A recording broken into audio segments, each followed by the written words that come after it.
So Democrats are pushing forward with impeachment. And like I've said before, I was one of those people that defended Trump to the hilt on the last impeachment. I made the argument that selective justice is not justice, and the idea of them giving George Bush a pass but going after Donald Trump for something, by the way, that Joe Biden was also to some degree guilty of is just mind-blowing.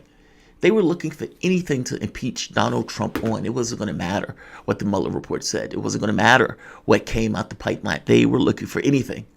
This is different. This is very different. If I say that part of the reason that our foreign policy is so screwed up is because when George Bush invaded a country, when George Bush got 4,000 Americans killed and 1 million Iraqis killed, when he instituted the drone murders, when he did the mass surveillance, the torture centers, these things, many of which were against our laws, the response of the next administration, or for that matter, even that administration, meaning of a Pelosi, who said, I knew he was lying, but I thought it would be divisive. Meaning she knew he was lying about the weapons of mass destruction in Iraq. That didn't stop her, or that didn't allow her, that didn't push her to try to reprimand him with an impeachment. The impeachment is not about just punishment for the individual that is doing something that is breaking our laws. No, the impeachment also goes into the idea of what comes next, what comes later. Do you want to implicitly allow something as a society, or do you want to put a bar on the door saying, yeah, no, we don't go there? There's a problem with what I see as honest interrogation of an election result, disambiguated from, let's say, dishonest interrogation of an election result. Meaning the idea of good faith versus bad faith and trying to discern whether or not the election had been stolen or whether or not there were problems with the election. I don't believe for a moment that a man that lied 30-some thousand times over the course of his presidency, even lied about the crowd size, lied about the number of attacks or in the imminence of an attack when he murdered Soleimani. So, I'm not going to take the word of a liar as evidence of anything. By the same token, you also kind of have to acknowledge that the voting system is non-transparent and that there is nothing wrong with challenging the results. But this wasn't a situation of a person challenging the results in good faith. This was a person stoking a crowd into undermining the idea of the victory. Now, this is something that Democrats did to Trump also, by the way. When Trump got in office, what did they say? Vladimir Putin picked Trump up and carried him over the finish line. That Donald Trump didn't win on his own merits. That Russia basically attacked Donald Trump. They even used the term hack to make it look as if something had changed in order to get Trump in office. That delegitimized his presidency through the entire way through, with the idea that he was somehow getting help from the Russians, despite the fact that each and every case Donald Trump basically won. Democrats basically lost. And lawsuits, even Roger Stone being put in prison, is evidence of their loss. I'm making the point that Donald Trump turned around and did the exact same thing to them. The difference being his election is the one that he is using as his template. This is not a good path. This is not a good path. In general, and I'm talking about for a country, I don't believe for a moment that this flagrant liar believes he won in a landslide. I do believe that flagrant liar would try what he could do to stay in power. And that was the outside coup that was taking place with the pronouncements to try to get Pence to fall in line, or that was the behind the scenes stuff where they were talking about getting rid of the acting attorney general in order to put his own yes men in order to pull the results from Georgia. So, yeah, this is something that I think there should be a bar on the door. Every bit as much as I think there should have been a bar on the door for the weapons of mass destruction stuff with George Bush. Meaning, if George Bush was impeached, would the next president be so willing to invade another country willy-nilly? Would the next president be willing to lie their way into a war, to lie to the American public about troops being in a particular country, or for that matter, the number of troops? I'm making the point that if George Bush was prosecuted, if he was impeached and convicted in the Senate, then the next president would have qualms with going that route.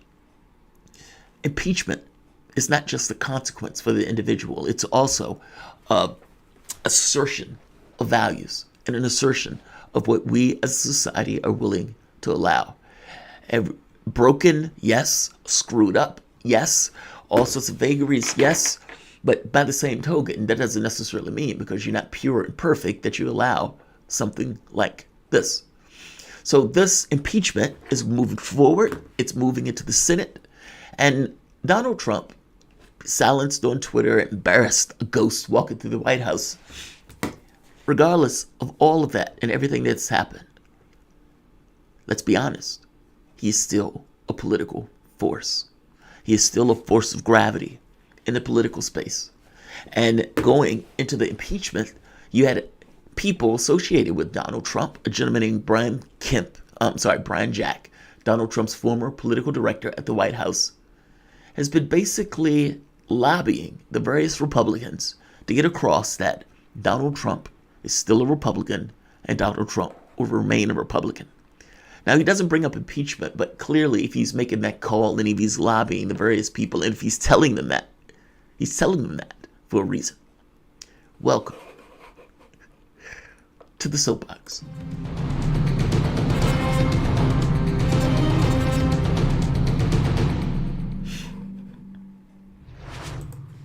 My name is Jamarl Thomas. This is the Progressive Soapbox. Guys, if you dig this content, please like, share, and subscribe. You can always support this content through PayPal or Patreon. I'm not going to keep this video long. I just thought this was interesting, especially for what it means. So, Brian Jack, Trump's former political director at the White House, goes and lobbies various Republicans. And basically what he tells the Republicans is, Trump is a Republican. Trump will remain a Republican. And whatever Trump does in the future, it will be as a Republican. He's trying to get across that Donald Trump is one of us, meaning Republicans. And as such, we shouldn't abandon him, especially with the amount of support he has within the party. This is basically the line of conversation. Now, they are explicit to bring up, he doesn't mention impeachment for obvious reasons. You don't want to have a quid pro quo. The last thing you want is to have a conversation come up where you are trying to bribe senators for some other kind of political action on the other side, or for that matter, cash or behavior. So you can't really bring up impeachment for X. But what you can do is assert and make sure they know Trump is a Republican. He will stay that way. And just as importantly, he is not going to start a third party. Why is this fascinating? Because what happens if the Republicans sign on and impeach Trump? Play it out for the moment. You have the elements of the Republican Party that are basically the corporatists of the bunch. And you have this populist element of the Republican Party that's identified or as an avatar, Donald Trump. What happens if you undermine, if you impeach that particular guy? Now, I know Donald Trump might have split his support in regards to people who were okay with the putsch attempt versus people who weren't okay with it. Fair enough. But I still think he has a monster following. And the fact that he has that monster following, if you impeach him, you risk ripping asunder the Republican Party fabric. The thing that holds these guys together, the rage that may be unleashed on the Republican Party if they're willing to impeach Trump, especially since many of the people in the populist right identify with him. So the giving these guys a heads up that, hey, he's still a Republican, and just as importantly, he is not going to start a third party. What happens if Donald Trump starts a third party? And a large segment of the Republican Party, let's say 15% of the Republican Party, goes with him as they kind of build this new thing. What do you think that does to the regular Republican Party? Do you think the people who identify with Trump also like the corporate aspect of the party? I mean, these guys were talking about hanging Mike Pence. So there's this strange civil war going on within the context of the party where you have the vanguards of this party, the McConnells of the world, the Mitt Romneys of the world, basically trying to hold off this populist upswing. By the same token, wanted to use that populist upswing for energy and vitality and numbers. The catch is, can you do both if you alienate Trump by impeaching him? That's what it boils down to. Now, I don't think they have the numbers to impeach Trump, but that's not really the point. The pushing the various people is to make sure they don't have those numbers, to make sure that the people realize that, hey, Trump is a gravity unto himself. Trump did get like 70 million votes, and there is a large percentage of the population that backs him. And are we going to get rid of that? Now, the other part to this that the Republicans will also have to take into account is Trump is a flagrant liar. It means Trump was willing to pull out the JCPOA. Trump was willing to pull out the deals from the standpoint of the nuclear treaties. Even on somewhat of a smaller level, Donald Trump was perfectly willing to lie about just various elements within the context of his administration. I'm making the point that, can you trust him? Why would you trust him? Donald Trump was entirely and always out for Donald Trump, meaning the proclamations that are being said here can easily be turned on its head when Donald Trump starts a third party. If he becomes bored or insufficient or tired of something that you guys are trying to do. I'm making the point that you can't trust them one way or the other. But trust is not the point. Trust is not the point. And trust, believe it or not, may not even matter. Political gravity might be the thing that matters. The fact that Donald Trump is still a force regarding politics, that he still could go out and have these huge rallies if he wanted to have these huge rallies. And if he wanted to, marshal his forces to rally against various Republicans, be it Kemp in Georgia, or be it some of the Congress members that didn't necessarily back him. What does that look like? And does rallying against various members of Congress hurt their chances for winning? Especially if it's just to rally against those members of Congress. Meaning the point is not necessarily any political objective or anything to get done. The point is to make the guy lose because the guy didn't back Trump. Trump may be a gravity unto itself. And the issue of trust might not even matter.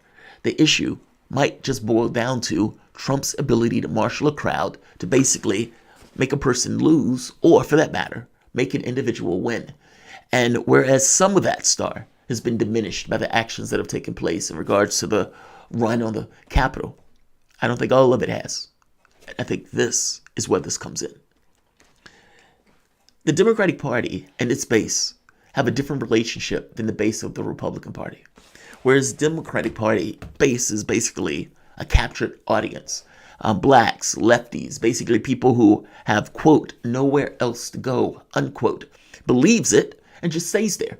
Regardless of being kicked, punched, or lied to, they just stand there. They just take it unconditionally. The Republican Party is not constructed in that way. The base of the Republicans can take it or leave it. They're not all that aggrieved by having a Democrat win. Some of the stuff becomes ideological and cultural. And yeah, they will leave those guys in the lurch if they believe that the person is not backing them rhetorically, or for that matter, in regards to what they're doing politically. The reason that Donald Trump was so insistent in those debates against Joe Biden to elaborate on how he is living up to his base, even if it was just theatrics and even if it was just grandstanding, how he is living up for his base, while bringing up one conversation after the next to get Joe Biden to basically attack and denigrate his base, whether that's repudiating the Green New Deal, repudiating Medicare for all, repudiating defund the police. What Trump didn't get is that the left was a captured audience, whereas the right is not. I don't think they're going to impeach Trump. By the same token, Trump clearly doesn't want to take any chances. I also think the Republicans are probably thinking very clearly that just because you've taken him out of office doesn't necessarily mean that his political power erodes. Yes, he doesn't have the ability to press the nuclear button and blow something up. By the same token, he does have the ability to marshal groups to start a new party and to, go after the Republicans that took him out of office, or that were willing to not back him. Let's say it that way. Very interesting. Very, very interesting. I mean, this is basically Donald Trump's revenge in a way. But it's a revenge and an odd negotiation of, I'm not going to run as a third party. If you don't impeach me. It's a veiled threat in that I have the capacity to make you guys lose. I have the capacity to make your life miserable. Maybe you need to think about that before you go into impeachment. Fascinating. I'm going to say like. I'm going to say share. I'm going to say subscribe. It is very strange, though. Donald Trump has a lot of people who are basically rabid, almost in a cult, around his personality. And I would imagine that if he marshals that cult of personality against certain political actors, they may feel that their own life is in danger, and they may feel their political life is in danger. I strongly suspect that the Republicans that are weighing this stuff are also weighing that. Because regardless of the extension of who they are in themselves, they're still at their core human beings. And they have all sorts of weaknesses and everything else, just like every other human being does. And they also have similar concerns. In this very specific case, their safety was put into question by Trump. I don't think they're going to forget that. By the same token, I don't think they can do anything entirely about it. Yes, they can impeach, but will impeachment have consequences for their own political careers later? Some of the people have basically said this was going to be their last term in Congress. That's going to allow them basically the free vote. Now, what matters more? Your duties to your country or your duties to your party? And the duties to the party, undone, may have consequences later on for your political career. Keep your eye on this. This is very interesting. Like, share, and subscribe. Also, make sure you hit the subscription button. Google does weird things about getting rid of people in regards to subscribers. So definitely double check to make sure you subscribe. Definitely hit the notification bell. These shows come in at somewhat all times a week. Over the last several months have been a little spotty, but I try to get shows in as I can. Thanks all. Like, share,